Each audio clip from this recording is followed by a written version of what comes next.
बरपेटा जिल्लानि गोबर्धना गामारिगुरियाव 9 साननि हाबाफारिजों 17थि श्री श्री काली फुजा खुंफुंदों। शुक्रबारनि 10 साननि मोनाबिलियाव हाबाफारि बायदियै गाजा गोमजा खालामनो थाखाय मोसानाय बादायलायनायबो लादों।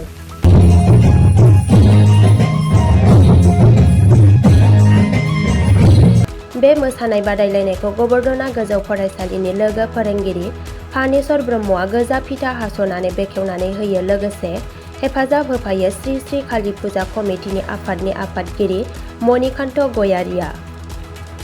बेखेवनानै होखांनायनि उनाव खौरांनि गेजेरजों बिबुंथि लाखिनानै फोरमायो, बर'फोरजों लोगोसे गुबुन गुबुन हारिफोराबो बोसोरफ्रोमबो हेफाजाब होफायो। बे जाबाय गोबर्धना सक होनो। बे गोबर्धना सकनि गोबर्धना बर' गामि गुबुन हारिनि गामि नांजाबनाय बोसोरफ्रोमबो बे गामिनि खाथि खालानि गासै बर' सुबुं आरो गुबुन गुबुन सुबुंफोरा जयैनो लोगो नांनानै सामा फुजाखौ 15 बेखौ खुंफुं।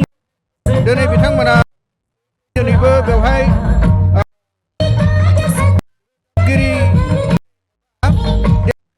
बे मोसागिरि मोसाखावरिफोरनि कम्पिटिसनखौ बेवहाय जागायदों। बे डेन्स कम्पिटिसनजों बेनिफ्राय गिदिर गिदिर एसामिसनि लाबोयो।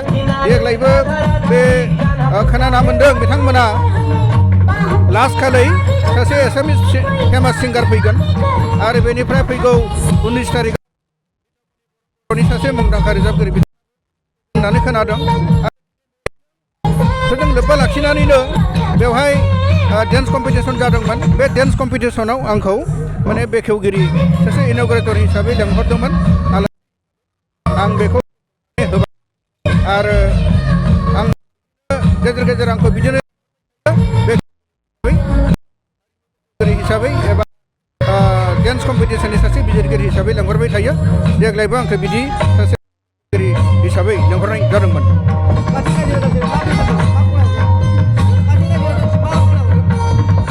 नोंथांमोननिसिम आंनि मेसेजआ बेनो जे बर'नि गुबुन गुबुन धोरोम हारिनि गेजेराव थायो, अब्लाबो बेनि गेजेरावनो गुबुन गुबुन धोरोम फालियोब्लाबो जोंनि बर'फ्राबो गुबुन हारिफोरजों सिथाबना थानाय नालाय माखासे गामिफोरा गोरोबनो थाफानाय, ओंखायनो जयैनो मोनसे फुजा फोरबो खुंनायाव बिथांमोना खुंबोदों। बे मोजां गाहाम मोनसे मख'जाथाव हाबाफारि होननानै बुंजायो। बे गावनि हारिखौ गावनि धोरोमखौ बे मुगैनाय बे नङा। बिथांमोनाबो जोंनि बर'नि बेनि खाथि खालानि धोरोमफोरखौ बिथांमोनाबो हेफाजाब होफायो आरो बेनिनो हिसाबै बेनि खाथि खालानि बर'फोराबो बिथांमोनजों गुबुन हारिनि धोरोमनि गुबुन गुबुन धोरोमनि मानसिफोरजों बिसोर फुजा कमिटि दानानै बिथांमोना खुंफुंदों। गोरोबलायनायनि मोनसे नेरसोन, बेयो मोनसे मोजां हाबाफारि होननानै सानजाथाव। मोसानाय बादायलायनायाव बर'ल' नङा, बर' सेक्सन दं, एसामिस सेक्सन दं आरो हिन्दी सेक्सन थायो। बोसोरफ्रामबो बिथांमोना बेखौ जोबोद गाजा गोमजायै खुंबोगासिनो दं।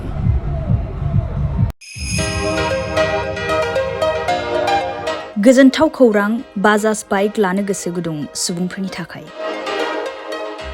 क'क्राझार नोगोराव थानाय दावहारु अट' एजेन्सिया फैगौ 16, 17, 18 आरो 19 नभेम्बरसिम दिवाली धामाका अफार्स आरो लोगोसे मेगा लन काम एक्सचेन्ज मेला होगासिनो दं।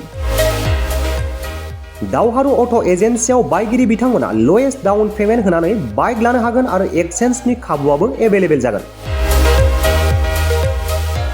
नोंथांमोना क'क्राझार नोगोराव थानाय दावहारु अट' एजेन्सि श'रुमजों लोगोसे कारिगाव फेस्टिभ आउटलेट, दतमा फेस्टिभ आउटलेट आरो भटगाव फेस्टिभ आउटलेट ब्रान्च श'रुमावबो होबाय थानाय दिवाली धामाका अफार्स आरो लोगोसे मेगा लन काम एक्सचेन्ज मेलायाव फैनानै नोंथांनि लुबैनाय बाजाजनि बाइकफोरखौ गोसोबादि लाफैनो हागोन।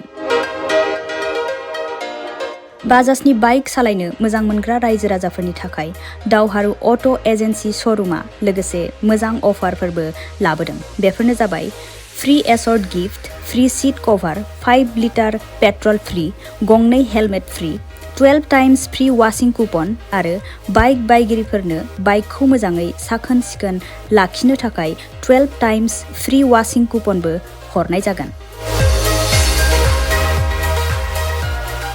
आबुङै मिथिना लाबावनो थाखाय 60000399 187 88 220 18193 जानबुं नम्बराव खौरां लाहरनो हागोन।